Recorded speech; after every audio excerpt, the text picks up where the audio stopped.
Good evening. Just going to test that. Good evening, ladies and gentlemen. Welcome this evening.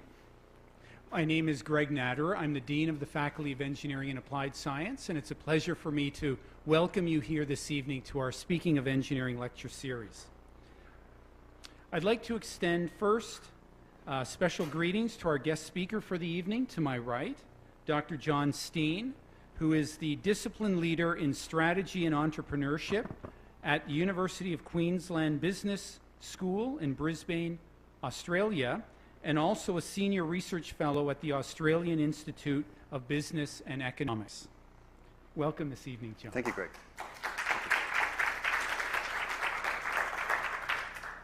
I would also like to acknowledge Geoff Burley to my left here at the front, who is the CEO and Registrar of Pegan L. That's Professional Engineers and Geoscientists of Newfoundland and Labrador. Geoff will come later to talk about Pegan L and its sponsorship of this lecture series. So this session is co-sponsored by Pegan L. As many of you will know, Pegan L is the provincial organization with the mandate of regulating engineering and geoscience in the province of Newfoundland and Labrador. It serves this role in the public interest. It has approximately 4,000 members, and we are grateful for Pegan L's support of this lecture. Just a few housekeeping items before we begin. In the event of an emergency, we should exit this room calmly and exit to the right after we leave the back door through the main exit of the front lobby of this building, turn left, and then walk across the street, muster station in lot 22, which is located in the business parking lot. We don't anticipate an emergency, but just in case. So also, as you may know, if you need to go to the washroom, it's just immediately to your left as you exit this lecture theater. So this lecture series that we hold in engineering has a main goal of raising the awareness of engineering issues among students and the community. We're very proud of the work that we're doing here in the Faculty of Engineering and Applied Science, so I'd like to just take a short commercial break to let you know a couple of the amazing accomplishments that we've had in the past month or so. We're very proud of students in our program, Jack Chapman, Katie Gillespie, and students who they partnered with in neuroscience and nursing, Grace Clark and Emma Fornan. They recently received a national award in the IDEA competition hosted through Universities Canada, and this national competition was one about developing a creative solution for persons with disabilities. They developed a Mat Hat solution. It's a sort of a hat that helps children with cerebral palsy, and we're very proud that they won first place in this national competition, and they displayed this project at the Canadian Innovation Exchange Conference just last week in Toronto. There was recently a Embark 2018 conference held in town. This is a student entrepreneurship conference that's co-sponsored by also our Memorial Center for Entrepreneurship, and one of our engineering students, Brett Vokey, won first place for his winning company called Breathe Suite at the Embryo competition. So we're very proud of his accomplishment as top, most promising new startup company. And of course, I have a long list, but I'll just give you one more. We have a faculty member who we're very proud of that recently won a top teaching award in Atlantic Canada. It was a Teaching Excellence Award from the Association of Atlantic Universities, Professor Jeff Rideout, who is a professor in mechanical engineering. And if you haven't had a chance to have one of his classes or previously studied with him, you'd know what an amazing teacher he is. So we're very proud of him as well. So back on to the topic of tonight's lecture. So tonight's lecture will look at what disruption in the mining industry might look like in the future. As we know, innovation in today's world is creating many new jobs in industries, but also it has meant destruction of existing businesses in some cases. For example, in public transportation and banking are examples of disruption that are facing significant disruption and in some cases significant job losses. So the mining industry has largely been the same for decades, though, and so the topic of our presenters' session this evening will look at what disruption might look like in the mining industry. Dr. Steen will explore trends in the mining industry and what form such disruption might take. Dr. Steen is currently leading a major international study on innovation and sustainable development in the resources sector. This includes the transition to new business models, and in particular, a few years ago in 2014, he released 2 reports on the future of the mining industry. It received international media coverage, including the Wall Street Journal and the Financial Times. He is currently the editor of 2 prominent journals, the Project Management Journal and the Research Journal of the Project Management Institute. Tonight, Dr. Steen will describe some triggers for radical change, particularly in the mining industry on the near horizon. Please join me in welcoming Dr. Steen this evening. Thank you. Thank you, Greg. Thanks for that kind introduction, and also thank you to Pegan L for sponsoring these events. I'll start with a bit of a background about myself. I actually come from a place which is a little bit like Newfoundland. So if you look at the island that's the southern part of Australia called Tasmania, I don't know if you've been there, but it's a population of about 500,000 people. It's about 300 kilometres wide at the top, and top to bottom is about 300 kilometres as well. So it's sort of like a triangle shape. But universities like Memorial and like the University of Tasmania make enormous contributions to their communities, and I think sometimes the importance of that is overlooked. So I'm a big fan of universities in places like Newfoundland and other places where they're really intertwined and they create possibilities for people in the community that wouldn't be there otherwise. So I'm really pleased to be here and honoured to be able to give this address to you this evening. There are, of course, lots of jokes that the mainlanders, or we call them the Big Island, they tell jokes about Tasmanians. Many of them you can't repeat in polite company, but I'm sure you might have heard them before as Newfoundland jokes. So there's a lot of similarities. I've really enjoyed being here since Sunday, and Ray Gossain and Jane have been taking me to places, and I've been struck with some of the similarities. So on the left we have the town of Hobart on the top there. It's a maritime town, a fishing port. It also services the Antarctic bases. So a friend of mine used to say it's not the end of the world, but you can see it from here. And as I was walking along Cape Spear, this is the Tasman Peninsula, which is one of the famous coastlines. It's actually quite similar. There are important differences. So I think Newfoundland really started it economically. It was important as a fishery, so wealth creation was important. Tasmania started out as a penal colony. So the people who were regarded as being exceedingly dangerous weren't sent to Sydney. They were sent to Tasmania if you're really, really bad. So that's one of the penitentiaries. The other thing that I was quite relieved to know about Newfoundland is that you don't have any snakes. Walking in Tasmania is a real problem in some ways because there are 3 types of snakes. But don't worry, it's not complicated. If you get bitten, you're in trouble. They're all poisonous. So it takes the decision out of it. You just go to hospital straight away. You don't have to think about what bit you. So they're nice. There's similarities and there are also differences. But I think one of the things that island people share in common is that you have to be quite ingenious. You have to be resourceful because you have to make things happen for yourself. So there's a part of my character that I see in some of the people who come from islands. We're all pretty industrious, creative people because that's how you get ahead. That's how you make things work.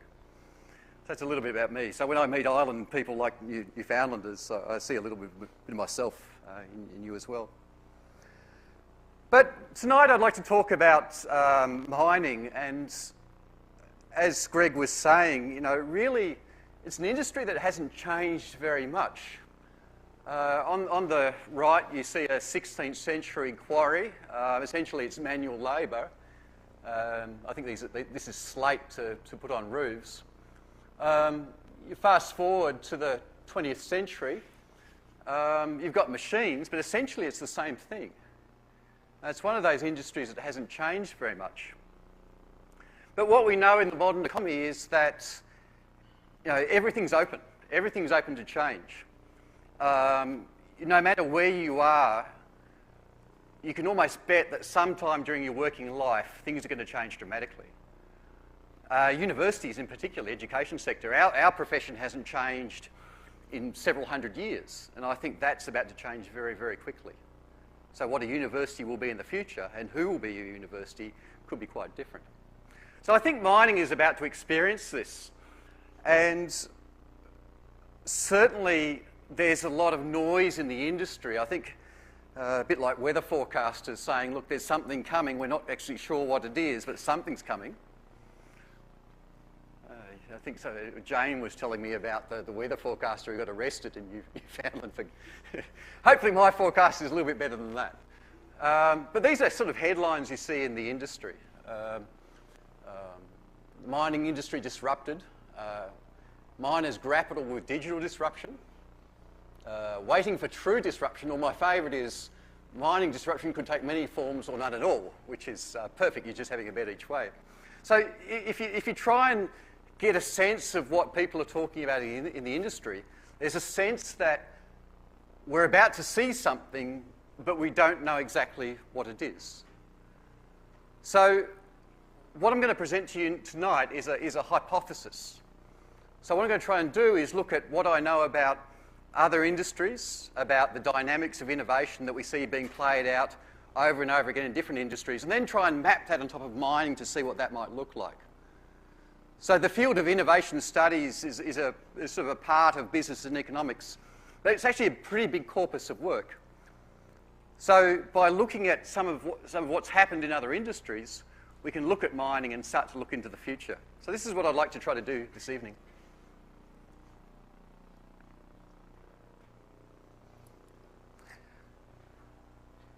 One thing that's very apparent is the level of confusion.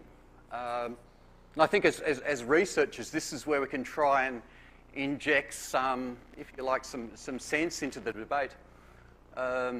There's almost a leaping onto, you know, the next latest thing, like blockchain, for example.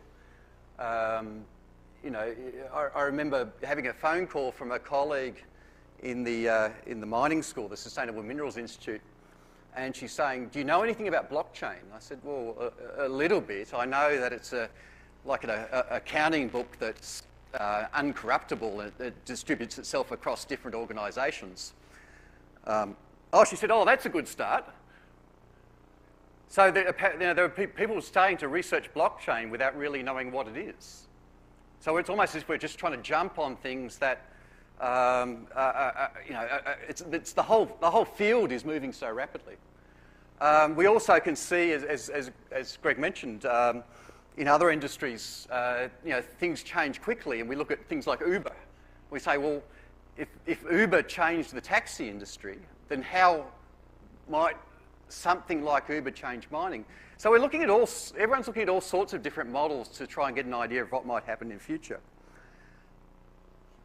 So there's a general level of confusion. I'd like to suggest that even though these are new technologies, the fundamental economics of innovation and the fundamentals about how change happens in industry hasn't changed. Right? There's a whole lot of stuff in our toolkit that we've developed over the years that can help us to understand. So a bit like here, let's just take a cold shower, just relax a bit. And what do we know about the economics of change and innovation to help us understand what might happen in mining? So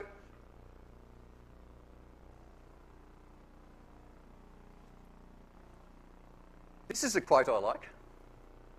I often show this to students, particularly my undergraduates. Old established national industries have been destroyed or are daily being destroyed.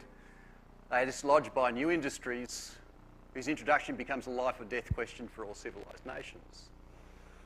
So this could easily be a current premier or a current president, probably not Donald Trump. He's probably saying whose resistance becomes a life or death question. You know, how do we stop this stuff happening? Does anyone know who wrote that and how long ago? Any guesses? Not so far ago, but you're on the right track. You're thinking the right way. 1800s is correct.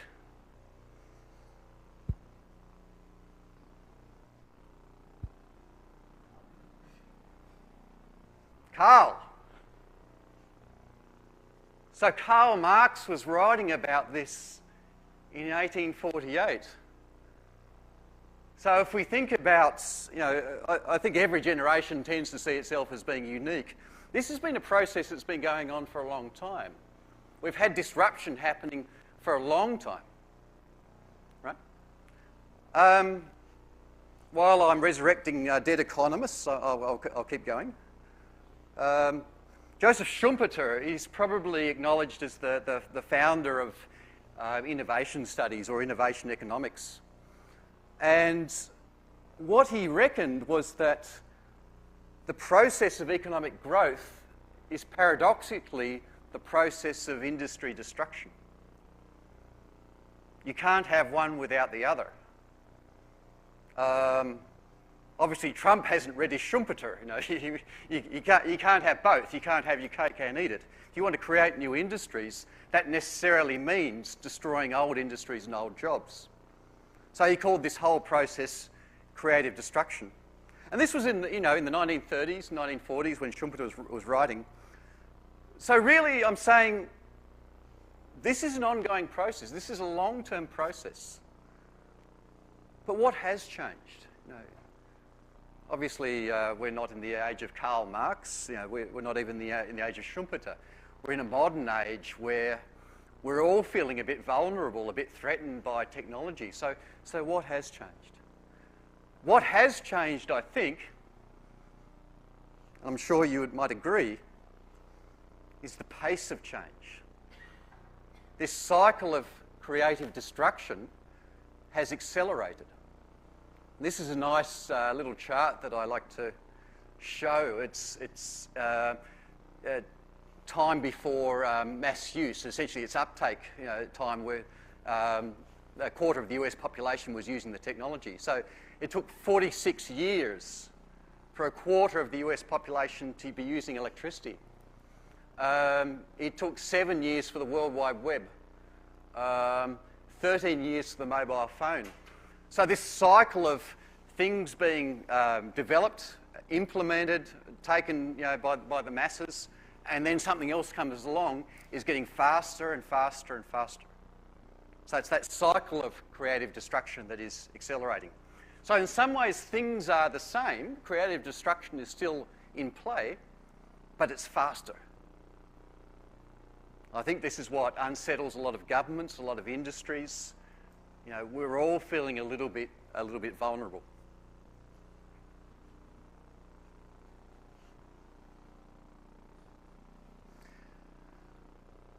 So here's a question. We're all anxious about disruption. What do we actually mean by disruption? Is it like being disturbed? You're concentrating and reading a book and someone taps you on the shoulder. This idea of innovation and economic disruption actually comes from a gentleman, Clay Christensen, from Harvard Business School. It was his PhD thesis. And what he was trying to do is look at how is it that established dominant companies like IBM, how is it that they become displaced? So he was trying to explain that with his PhD thesis. And what he noticed is that when he looked at a number of instances where dominant businesses had been displaced, it was often you know, the dominant business would look at the core markets, the main customers, but often they'd leave a few crumbs off the side of the table. That customer's too hard, or that's not economically viable. And then a small business would come along from the outside and start to develop products or services and then eat its way from the outside to become the dominant company. So this is what we mean by disruption. The problem for dominant companies is that they're so big, the niches don't matter. It is economically unattractive to look at the niches. But the niches also open up opportunities for smaller businesses to grow and take over the middle market. So this is what we mean by disruption. You know, and the classic example is IBM and the computer business. So they served most of computing needs in the developed world with these huge mainframes. You know. There were some needs for computing that were the small household customers. But IBM said, well, they're not going to buy a big mainframe, so they're not our customer. But in the meantime, you have people in California, like Steve Jobs and Steve Wozniak, working in a garage building this crazy little thing called the Apple II, or the Apple I. And eventually, you know what's happened to IBM. They're off doing something else. They don't build computers, but you know what the most valuable company on the US stock market is, and that's Apple. So that's the process of creative destruction and the process of disruption. So that just keep that in mind, because I want to think about how that process of disruption might look in mining. I'll come back to that a bit later on, but just keep that in mind. So here's a question. We often talk about Uber as being disruptive, or Tesla being disruptive. So what do you think? You know, if I've given you this definition of disruption being unmet needs on the fringe of markets, you know, is that Uber? Did Uber tackle unmet needs of customers? Not really. It went straight for the middle, straight for the mass market. Equally, Tesla went right straight for the high-end market. These are not disruptive companies. Technically, they're not disruptors. I think it highlights the confusion in the industry and debate. You know, a lot of miners are saying, well, what's Uber for mining, or what's Tesla for mining? They're not helpful analogies because they're not disruptive companies. So are they disruptors? No, they are not. I like grumpy cats. Yeah. So if we're going to do this task of thinking about a hypothesis, I think we've got to think about two types of change and what that might mean for mining. One type of change is that disruption, new entrants doing something different, meeting the needs of customers who sort of aren't having their needs met by the major players, and also that technical change, the change in the basis for competitive advantage. That's a little bit fuzzy at the moment, but I'll show you what I mean in a minute. But just keep that idea of disruption in your mind.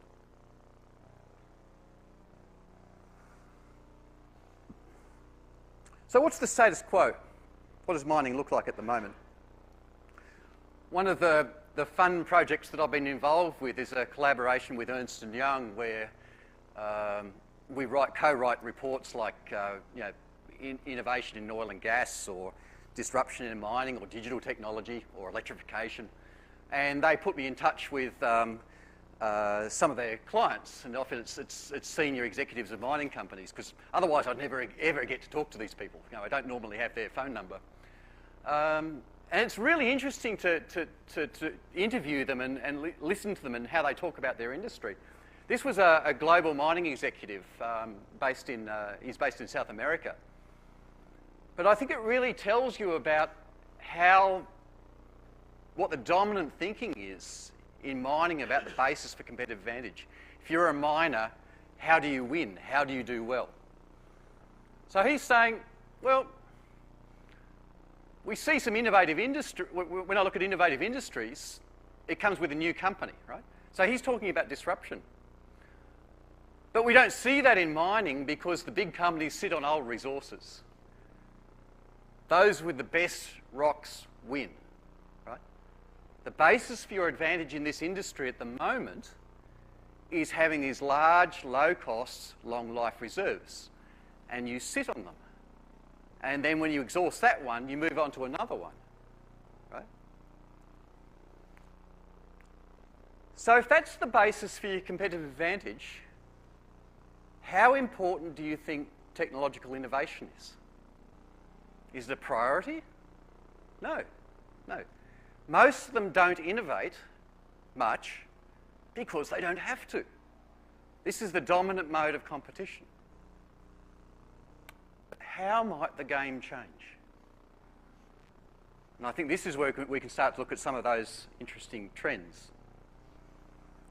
So, to quote the phrase from my executive friend, what's happening to the best rocks? One of the things that is constant around the mining industry everywhere is the declining quality of ore grades. Okay? So we like to discover high ore grade bodies because they're cheaper to mine, you get profit margin. But eventually, as far as I know, we're not making new planets. So it's getting harder and harder to find those high margin ore grades. But the other thing that's going on is something I call ore grade compression. Right? So these are all mines, copper mines on the right-hand side here. And this is going back to 1997. But you can see the trend. Most mines have very little difference in ore grade between them. Right? They're sort of, marginal mines. They're somewhat profitable. Occasionally we discover mines like the Division Andina, that great big one. But look what happens quickly. You get the best quality of the resource, and then it declines back to that baseline. So this is what I call ore grade compression. In the future, most companies will have resources that are marginal resources. Your ability, your capacity to compete on the basis of having the best rocks isn't going to work for you anymore. So that's in copper. You can see this in, you can get other papers in other commodities. This is zinc, same pattern, right? You go to gold, platinum, nickel, same pattern. So that notion that you can compete by just sitting on the best rocks that are high-grade resources, well, unless we move to a different planet, that's not going to exist anymore. You have to find a different way to compete. So here's, if you like, the first hypothesis. That as we consume these large, high-quality in situ resources, the basis for competitive advantage changes. Right? But what has the best rocks paradigm done to miners? I found this paper almost by accident. This was a patent study done by the Australian Government Patent Office. And it showed the rates of, patenting, patent sort of reflects an innovation, I guess. There's arguments about the validity of using patents as indicators of innovation. It's not perfect, but it's okay. It indicates something in terms of a technical discovery that's worth protecting. So if you look at 1994 to 2010, public entities like universities or research institutes, we sort of fight the good fight. We move along okay. The miners themselves, not much better than us. They don't do a lot of innovation, investment, because they don't have to. But the really interesting one, where all the growth is that purple line. And these are the mining, engineering, technology service companies, METs, or supply chain companies. This is where all the technological activity is happening. Right? So this enables the miners to do their job, but essentially they've outsourced innovation to these supply chain companies. So these supply chain companies have become enabled, empowered, And they're far more technologically advanced than the mining companies themselves. So the best rocks paradigm has made miners technologically, or in R&D terms, I guess, unfit. They've gotten out of shape. So the other point here is that miners are now vulnerable. Once you change the basis for competition from the quality of the resource to the quality of the technology, the mining companies don't look so good anymore.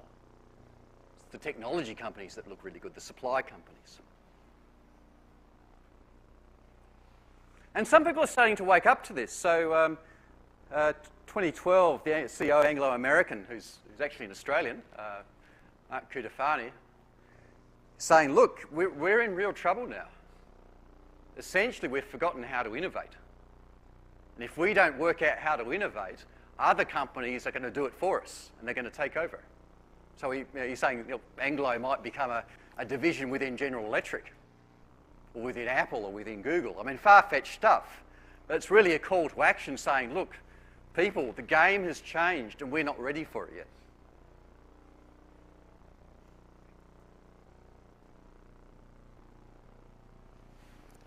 So who's ready, and what's going on? And again, the action is happening in the supply chain companies. So this is a presentation I actually saw in Toronto when I was in UBC last year on sabbatical. And this is a consortium of companies working together on developing a new high-tech mining system. And it's a combination of different technologies. It's electrification of motors, it's predictive monitoring, it's underground communication systems, 5G, all sorts of technology being brought together by all these different companies. So what they do is they're reconstructing a mine and how a mine works in association with the mining company, but it's actually a consortium of tech companies, not a mining company itself. And this is happening now, and I was actually interviewing the person from Epiroc. So Epiroc is a division now of Atlas Copco, and they manufacture equipment. And he's saying, look, in the last 2 years since we've done this, we've learnt so much about the technology. We've made so many rapid advances. So this is like a laboratory for reconstructing a mine. I don't know about you, but I've never heard of a mining company doing this, working with a bunch of other mining companies to try and disrupt and reinvent mining.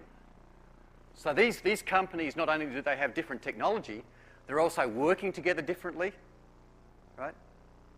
So if you like, you have the asteroids hit, and you got the dinosaurs, and you got these little nimble mammals running around as well. The time is coming when the dinosaurs will be challenged. So Ray said it'd be really good if you could draw something back into the oil and gas industry, and so I will. This has actually happened before, right?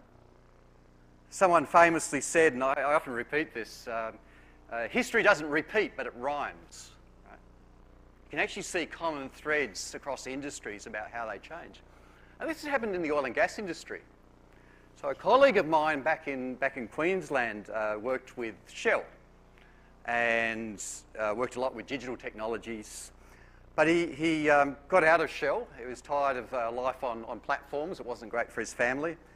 And he went and did a PhD at Cambridge University on technological change. But Rob went and did a study of the evolution of the oil and gas industry from the 1960s onwards. And it was actually commissioned by one of the mining executives who was starting to worry about what's going to happen to mining and what can we learn from oil and gas. And Rob's he hasn't published it. I keep telling him to publish this thing because it's really interesting. I'm still waiting for him to publish it so I can cite it, but I'll tell you what the basic idea of the paper is. So the way Rob tells it, in the early 1970s, the biggest 7 oil and gas companies owned about 80% of the world's reserves. Right? And he said, look, the dominant thinking was that these are long life, low cost reserves. Do we need to do this technology stuff? Probably not. Let's outsource it to those little companies like Schlumberger and Halliburton and let them play with that. Right. Anyway, over time, these technology companies like Schlumberger and Halliburton, you know what happened. They became big, dominant, technologically advanced players. And if you if you enjoy a good case study, this is a book written about the genesis and evolution of the Norwegian oil industry. But essentially, the Norwegians, when they discovered the great resource in the North Sea, and Shell, Exxon, all the usuals turn up and said, "Great, we'll develop these for you, and by the way, here's the deal. We'll take most of the profits." The Norwegians said, "No, no, we will do it ourselves in combination with these, with Schlumberger and Halliburton as advising us." So essentially, by outsourcing R&D and outsourcing innovation,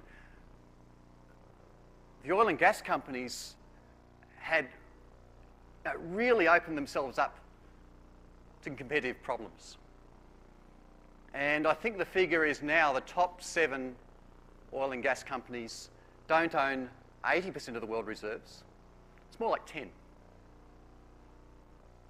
Right. So it's happened before. And when I first started to think about this, I was sharing the idea with my Ernst & Young colleague, Paul Mitchell, who's the global advisory leader for mining and metals for Ernst & Young, and he had lunch with J.S. Jacques, who's the CEO of Rio Tinto, and he mentioned this, and he said Jacques nearly choked on his sandwich. The penny dropped. He said, "This is it. This is probably what it's going to look like." So I took that feedback from Paul and I said, "Okay, let's think about this some more. Let's do some more work on this." And as I've sort of given this hypothesis to other mining companies, it does resonate with them. By essentially outsourcing technology and relying on the best rocks, they've left themselves in a very vulnerable position. So now that they're vulnerable, what might true disruption look like? I showed you that example of the technology companies collaborating and building in a mine in a completely different way. But if we go back to that idea of disruption as chewing away at the edges and servicing opportunities that the big companies won't touch, what are some of those opportunities that the big companies don't touch now? Maybe smaller and more complex ore bodies that are regarded as too hard or too risky or too small by the big miners to be viable. Difficult operating environments, and that could be because it's a place of military conflict or very remote, or in places like Greenland, for example, where there are big zinc reserves that an Australian company is trying to commercialise. So what might this look like?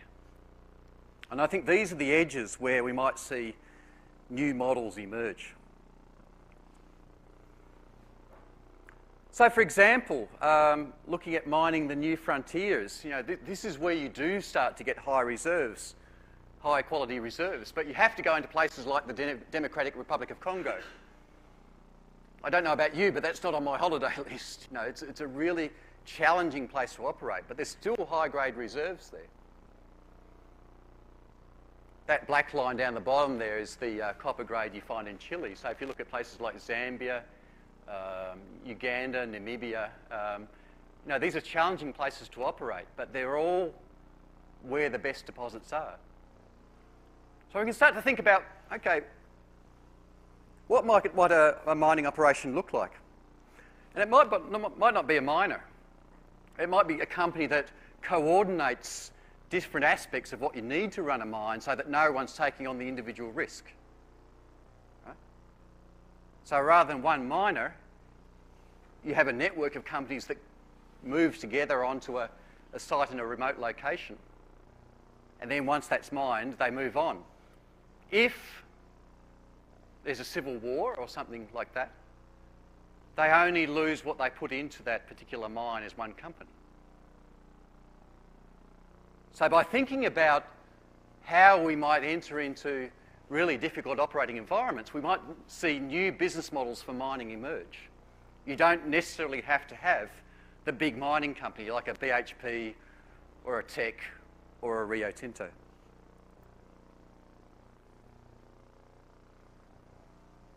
The other thing I think is an opportunity is thinking about governments as customers. So a lot of countries want their resources developed with the idea of improving their economies, improving job opportunities. So maybe we can think about how a miner would actually work in partnership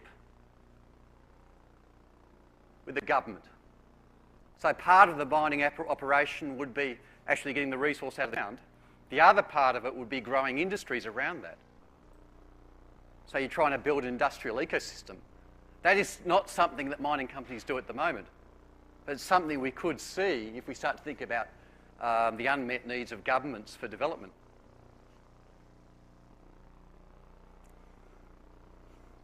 And the final one I think is really interesting. I have a colleague in BC who was the director for the National Research Centre for Mining, which was hosted at the University of British Columbia. This guy, Andy Reynolds, came out of the defence industry.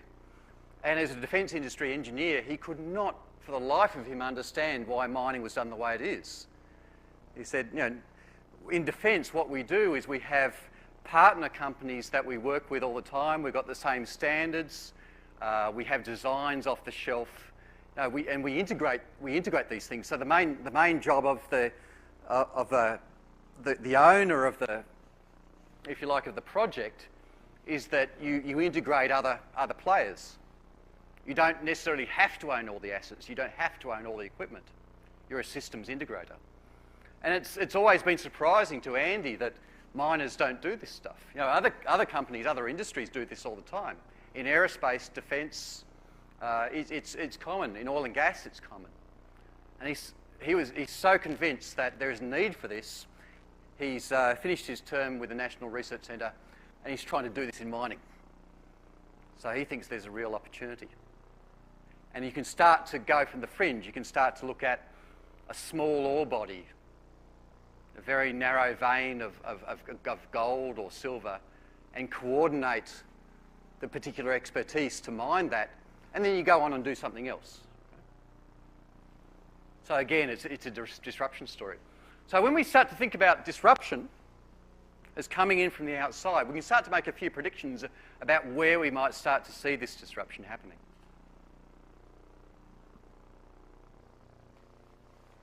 Yeah. So, a few conclusions. I think the industry's right.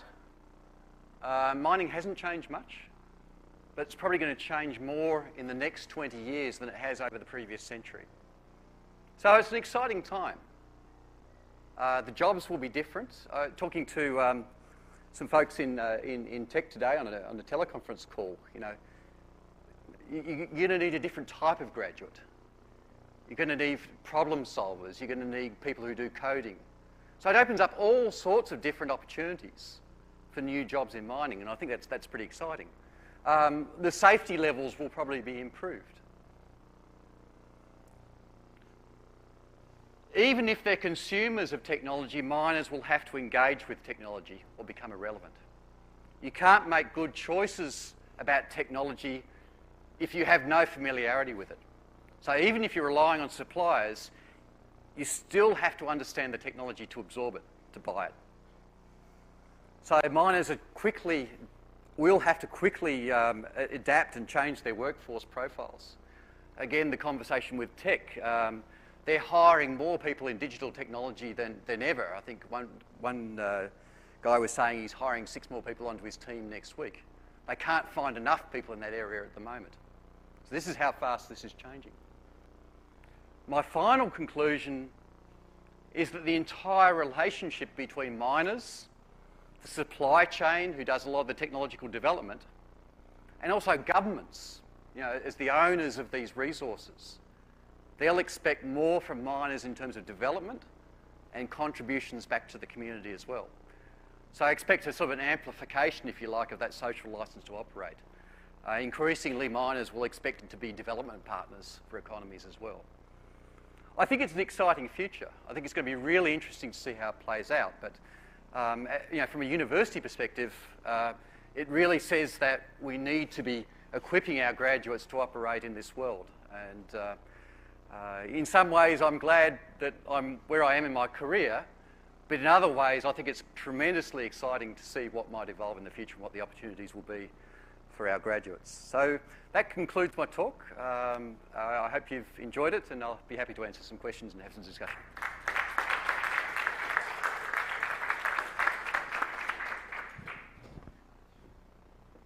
Well, thank you very much, Dr. Steen. That was a very informative and interesting presentation, and you've really made a compelling case as to how mining is going to change in the near future. At this point, I'd like to open it up to the floor for questions and answers, and I'll be walking along this side. Maybe, Jackie, if you can help here. When you raise your hand, we'll come over and give this mic to you so that everyone can hear your question. And if you would also, please, just briefly introduce yourself, and if you wish to give your affiliation. So, questions?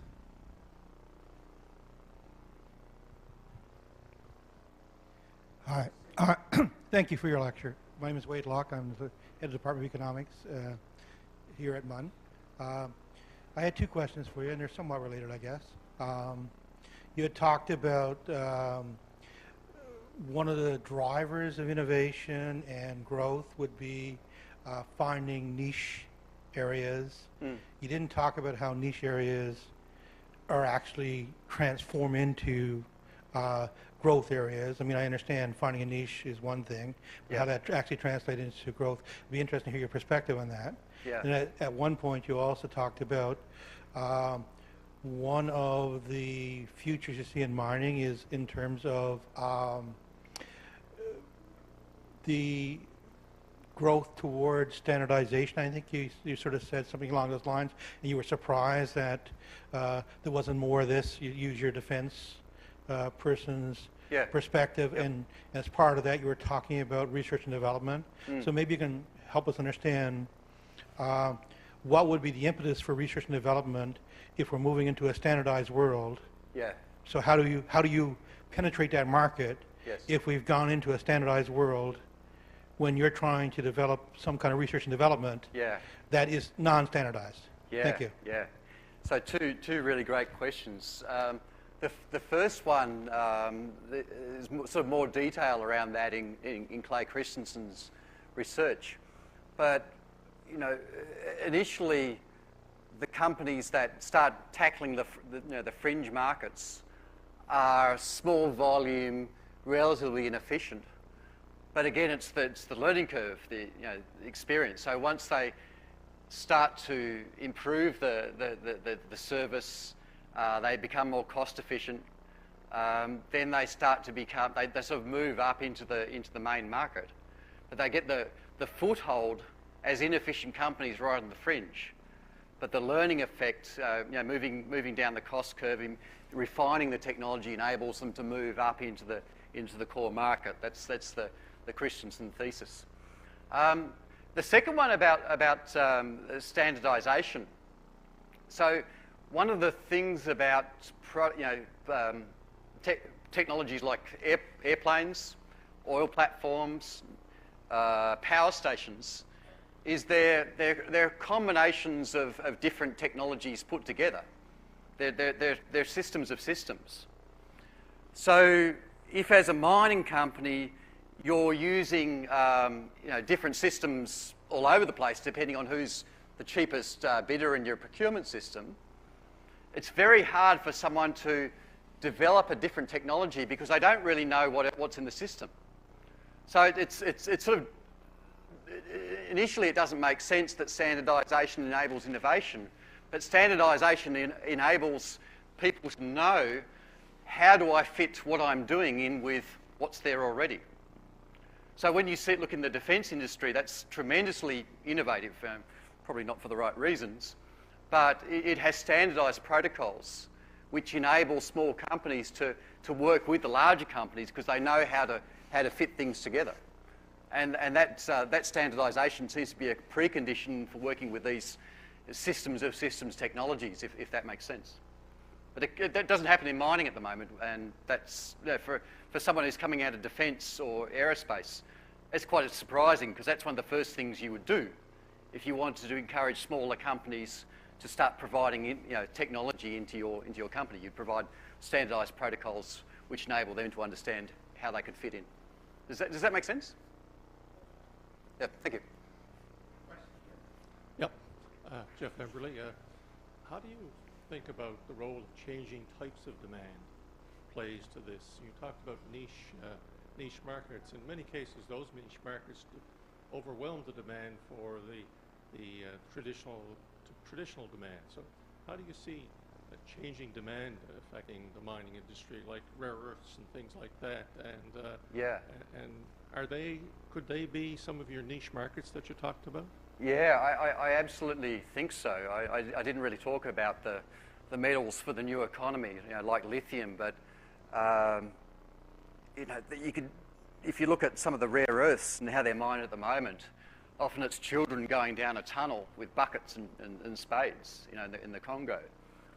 So thinking about how that would be stopped, and maybe Apple would partner with a technology company to go back down the supply chain and say, okay, well, how do we mine that in a better way? What's a different way of doing it? And it might not involve a mining company. It might involve a technology company to do that. So I think the different types of metals we need for these, for batteries and for phones, for newer technology, does open up these spaces for new business models to come in. I think it's a really good point. Claude Daly from engineering. Yeah. Thanks, John. Great talk. Thank you. A couple of questions came to mind. One, I'm thinking about both the oil and gas sector and then the mining sector. The oil and gas sector, we've seen the emergence of these national oil companies, and Statoil, or now, what's her new name? But anyway, the Norwegian guys. But Equinor, right? I should know that. But Saudi Aramco is even bigger, yes, right? Yes. And so we've seen that happen in the oil and gas sector, and mining is a major national resource, but I don't think we've seen anything similar in that sector, and I just wonder about that, so I throw that out. But a more specific question, and it relates to Newfoundland. The oil and gas sector started onshore and then moved offshore in a really big way. And there's a huge amount of wealth in the offshore. And yet offshore mining hasn't taken off like that. And I just wondered, do you see that in the future as an innovation area, an area for disruption, totally new approach needed? And that's something that, we're more of a marine community here than we are of a terrestrial community, being on an island. So I'm wondering if you see any possibilities of offshore mining as being part of some innovative future. Yeah. Two really great points there.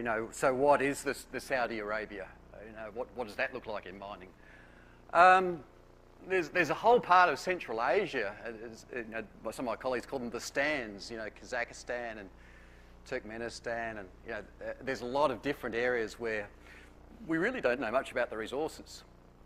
So you could have your next Escondida copper mine, in a place like that, or the next Porgera mine. So it's possible, and you might have a situation where Kazakhstan says, well, actually, BHP, we'll develop this with our own mining company in partnership with all these other, engineering companies. So essentially, it becomes like a Statoil play with Norway. We might see that play out.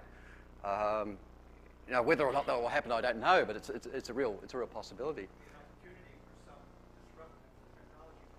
Yes, yeah. They'll get a head start because a government that doesn't want to do a deal with a BHP or a Rio Tinto, they sort of want to capture the wealth for themselves, so they have a different deal with a tech company. The other one is really interesting. So once we start getting down to very low grades of ore, onshore, what does offshore look like? That's actually the new plan. under the water. Yeah, yeah. Yeah. So yeah, there's an Australian company called Nautilus that's mining deep sea vents. So the vents that are on the the sea floor are quite rich in metals, and so it's not great for the environment, for the undersea environment, but they're sort of chopping these vents up and often bringing them up, and they're tremendously rich in metals. So that we're starting to see something like that. One thing I didn't talk about, but is interesting, is when you look down into that supply chain, the tech companies, it's very hard to say now what is and what isn't a mining company. So even if you look at IBM, IBM has become a mining company because of data analytics. So they're using Watson, which is like the data analytics engine, to look at information on ore bodies in the, I think it's the Red Lake mine. I think that's the Gold Corp. Gold Corp is Red Lake, I think. Yes, I think so. Anyway, so you're getting all sorts of technology companies, all types, so converging onto mining. So I think it's premature to say that it's going to be too hard to do this stuff. I think we're seeing all sorts of companies seeing themselves as mining clients and developing technology. So watch this space. I'm always mindful of the predictions made in the past.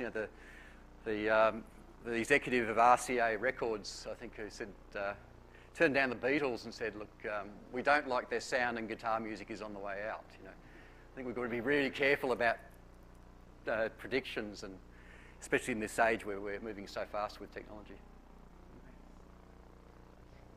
Hi, I'm Leah Wells. I'm with a mining company in northern Labrador. It's a fairly remote area. And one of the things that we're looking at is a lot of innovation, a lot of digital transformation. And like you say, everyone is very confused. And there isn't a whole lot of communication between companies, primarily because you don't want to see the other companies get an edge on you. You want to make sure you have the economical advantage, all that good stuff. Yeah. But coming from Australia, there's mines within your own country that, particularly over in Western Australia, I guess, that are fairly remote and fairly difficult environments, I guess I would say. And there's been a lot of remotely operated vehicles, a lot of probably autonomous vehicles even, that don't require an operator. Yeah. And I see that as something that's coming. But as you said, there's been a lot of supply chain that has then built up on top of all of that. Yeah.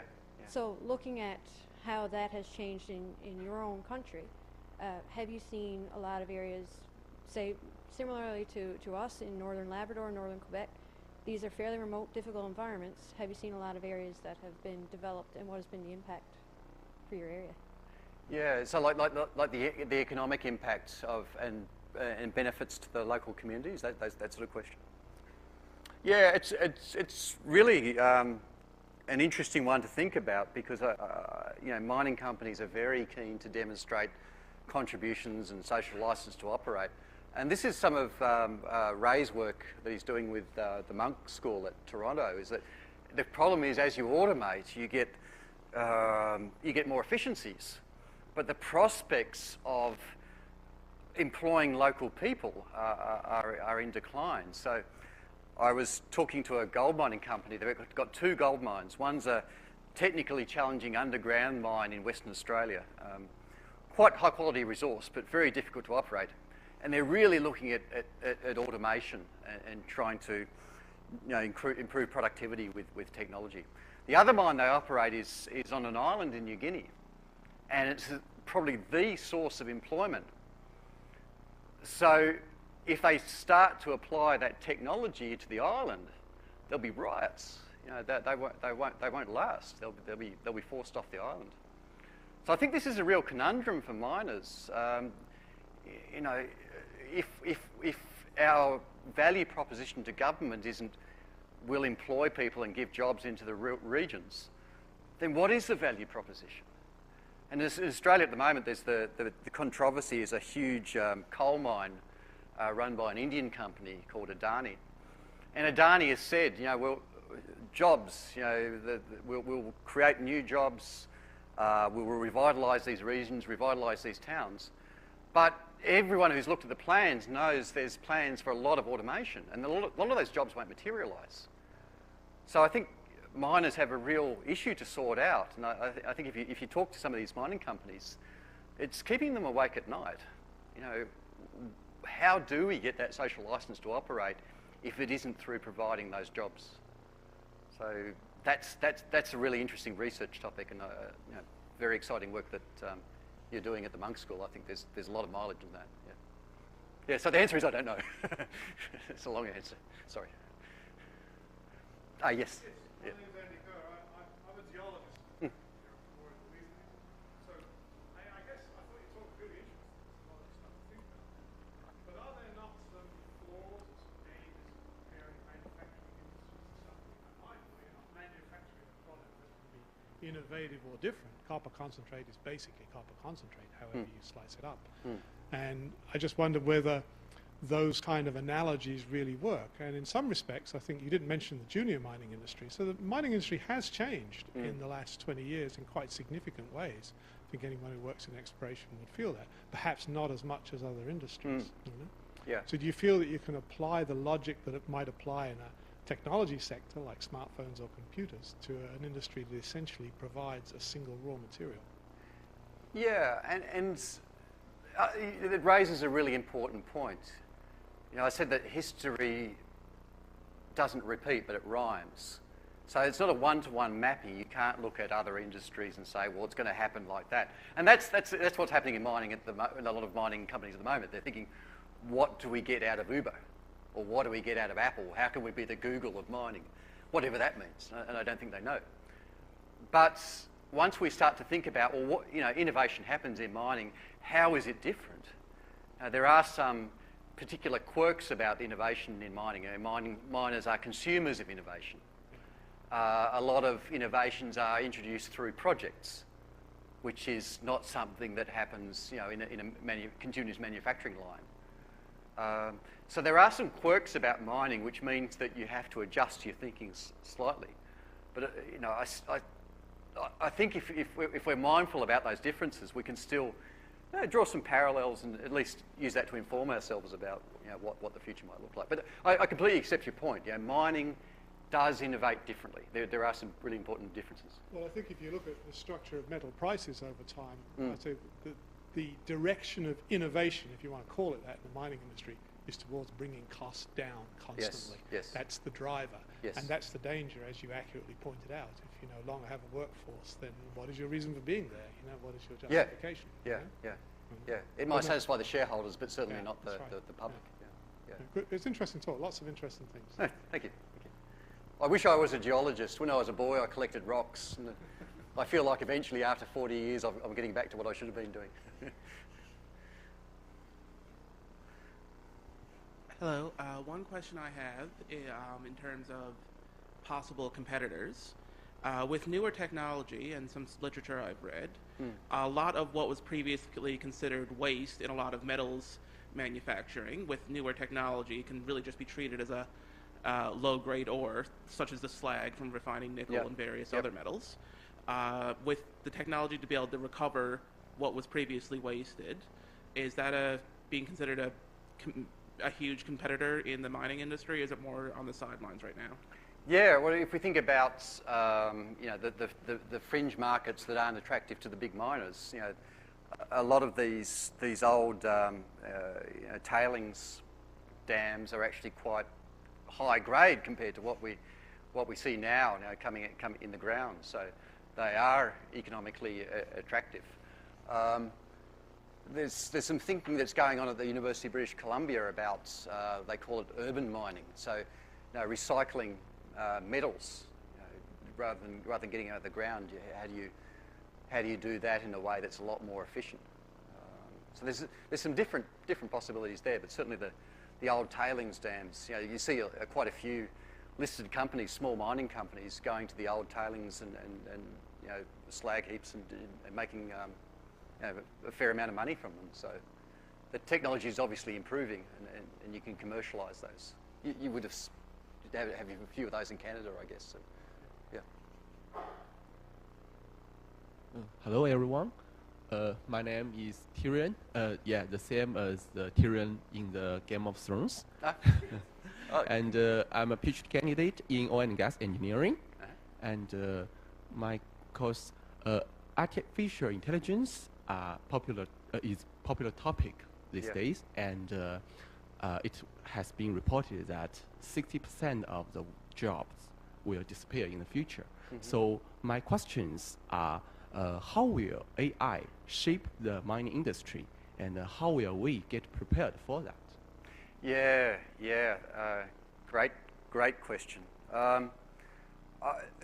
I've been thinking about this and trying to learn as much as I can, and the book that's helped me understand most of it as someone who's from a generation where this technology was unheard of is a book called Prediction Machines, and Joshua Gans is the professor in the Rotman School in economics, and with a couple of other colleagues he's written this fantastic book about the economics of artificial intelligence.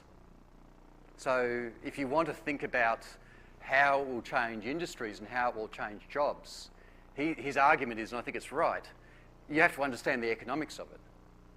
So he says, well, when you have a lot of repeated actions and you're collecting a lot of data that's the same over and over again, that's where AI will dominate. But when you have fairly unique situations or small amounts of data, that's where people dominate. So, a lot of the repeat actions with a lot of the data is collected over and over again, so the machines can learn essentially what should happen next. That will be displaced. But judgment, creativity, insight, those things that we try and teach our students, hopefully, they won't be displaced for a long, long time. So if you're thinking about what should I be doing now, all that repetitive rote learning, content, all that repetitious work, that will become the domain of machines. But complex problem solving is the domain of people. So I think the various people have looked at how much repetition is involved in particular roles and jobs. When there's a high degree of repetition, that will become the domain of AI and machines, robotics. That things that involve judgment, synthesizing different information on small amounts of data, that will stay the domain of people. So I'd strongly recommend that book, Prediction Machines. It's really helped me, and I think it's a great book. So I'd commend that to you as a one to put on your reading list. Yeah. Thank you. I'm Elliot Burden. I'm from Earth Sciences Department. My question wraps around some of these concepts that have been brought up in the last few minutes about the mechanization of all of these things. Do you think it's the onus of the governments of today and into the future to negotiate higher royalty payments, given that we have a crop or a body of people that rotate through the St. John's area for the oil industry, they rotate through Labrador for the mining industry? Should there be higher royalty payments by governments to assure that the unemployed actually survive better than they are? Yeah. And this is some of the modelling that they're doing with the Monk School. Is if you're not taking taxes out of royalties, you're not taxing wages, you're not getting payroll taxes, but the companies are more profitable because they're not paying the wages, then how do you change the royalties to compensate for the loss of taxes that come out of the wages and the payroll? I really like that book about Norway, $1 Trillion Baby, because it's absolutely. And you go to Norway now, and they've got a multi-billion-dollar, $1 trillion sovereign wealth fund, fantastic healthcare system. You'll pay $10 for a pint of beer, but the education system is fantastic. So I think it's going to trigger some thinking about what the governments have to think about what they do, because at least in Australia in recent times what we've done is just rolled over. We tried to put in a mining rent, super profits tax, and the mining industry just, it's probably the only time they get together and collaborate is fighting government. And it was shameful because once in a lifetime boom in resources, and all we've got to show for it is some holes in the ground, really, and slightly bigger dividends in our pension schemes. But in terms of an enduring legacy for the country, we blew it. We absolutely blew it. So I think we really, as the voting public and as and people who elect politicians, we really have to think through this. What's the new compact between resources companies, the public, and the thing in the ground that's owned by the public? I think that's a really important question. Great question. All right. My name is Kwejo Ampofo. I'm an oil and gas grad student in MON. So it's actually very interesting to look at how disruptive technologies are taking place. But one thing that actually people tend to overlook are the complexities of problems that will tend to evolve when disruptive technologies tend to settle in. And also, secondly, it has to do with the possibility of an increase in the cost of operation due to the introduction of all these new technologies, new sensors, new technology and stuff, which will tend to drive up the cost of operation. And also open up to possibly new threats, such as cybersecurity and data security issues. Yeah. What is your take on that issue as well? Yeah. I'll deal with the first one first. So I don't know if you know about the Gartner hype cycle.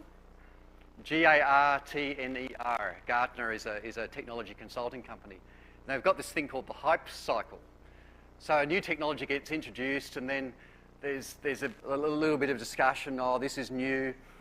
And then you get to a point at the peak of the hype cycle where this will change the world, it'll make you breakfast in the morning. There's all sort of outlandish claims about what it will do. And then there's the trough of disappointment, So, and then eventually the reality sets in, well, it's better, we can use it, and then it gets integrated into the company. So when you're talking about costs, I think companies go through the Gartner hype cycle.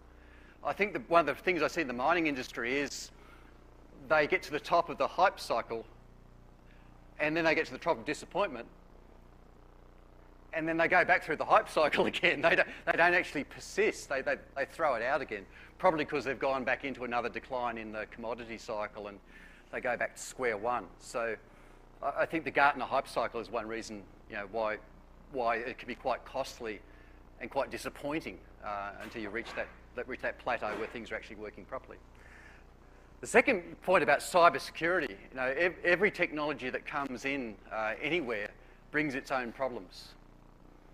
There's the Greek legend of Prometheus, this discovery of fire. Every technology has two sides to it. So as we increasingly turn these mines and oil and gas platforms into digital assets that are super connected, they're also super vulnerable.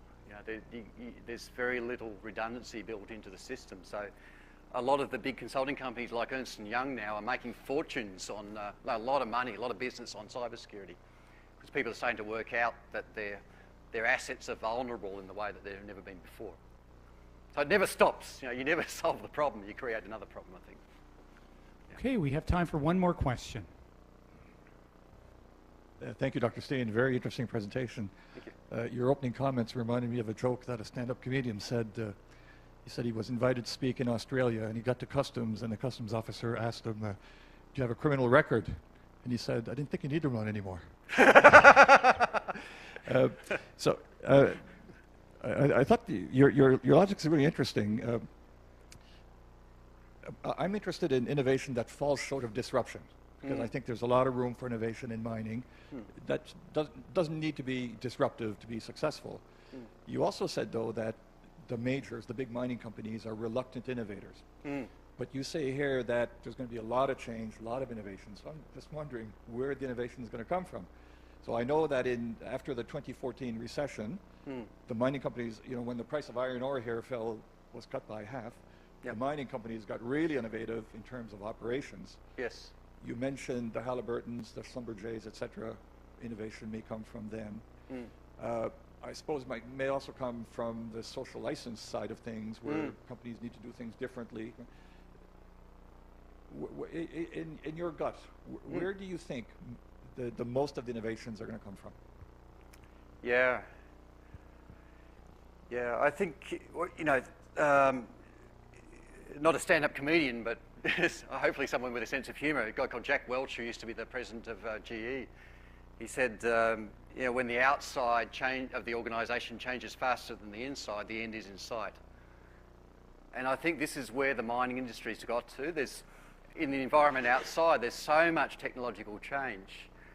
I guess it's an open question. You know, can they actually speed up their own technological processes and be part of that, or are they just going to wait to a point where they'll do what they can, but the big technological changes are going to happen on the outside. The outside's just moving too fast for those big companies. So I still think it's more likely to happen from the outside. You know, if you look at, remember that curve I showed you of the patterns happening in the supply chain, that's far exceeding, you know, if you like, the innovation deficit inside mining companies compared to the outside is enormous, and I don't see them bridging that gap anytime soon. So I guess it's, you know, innovations will happen more on the outside, but it depends how miners engage with that. But I don't see that changing. That seems like a pretty solid trend. The outside is moving faster than the inside. I don't know if the end is in sight, but it's certainly going to be different. Yeah. Great question, thank you. And I think there may be further questions, but Dr. Steen will be available afterwards. We'll have refreshments outside, so you'll have an opportunity to ask more questions. But at this point, I would like to just express our appreciation again on behalf of the Faculty of Engineering and Applied Science, and a small gift of a token of our appreciation. So let's give John another round of applause for speaking this night. Oh, that's very kind. Thank you, Greg. Thank you. Excellent. Thank you. Thanks very much, everyone. Thanks for the questions. Okay.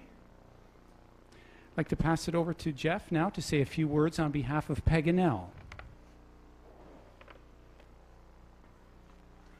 Thank you, Dr. Natter, and thanks for asking us to be part of this on an ongoing basis. It's really a very positive thing to be part of.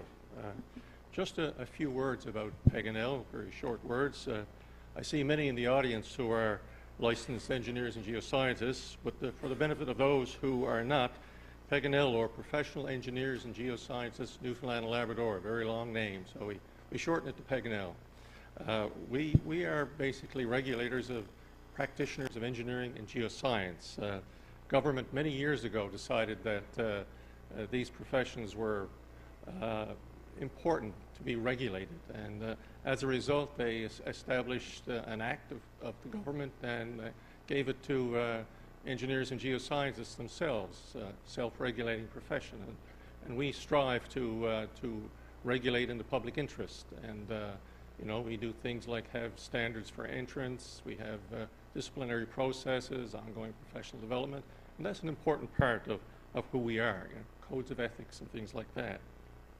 And again, it's important for us to be part of this. This is part of our outreach to the public, to show them a little more about what engineering and geoscience is all about. Pegan L is also concerned that things like this are really important. Things like the exploration and mining industries are very important to this province, and you know, talks like yours are very important to get that message out. But also, it's not just about mining companies, it's about industry as a whole, and it's also about academia and government, and all parts have a role to play, and with disruption and things like that, everybody has to embrace this change, this sort of disruption, and again, thanks for highlighting that. Appreciate it very much. And in closing, as Dr. Natterer said, we can continue the discussion outside for those who wish to stay with refreshments. So please join us. Thank you. Thank you.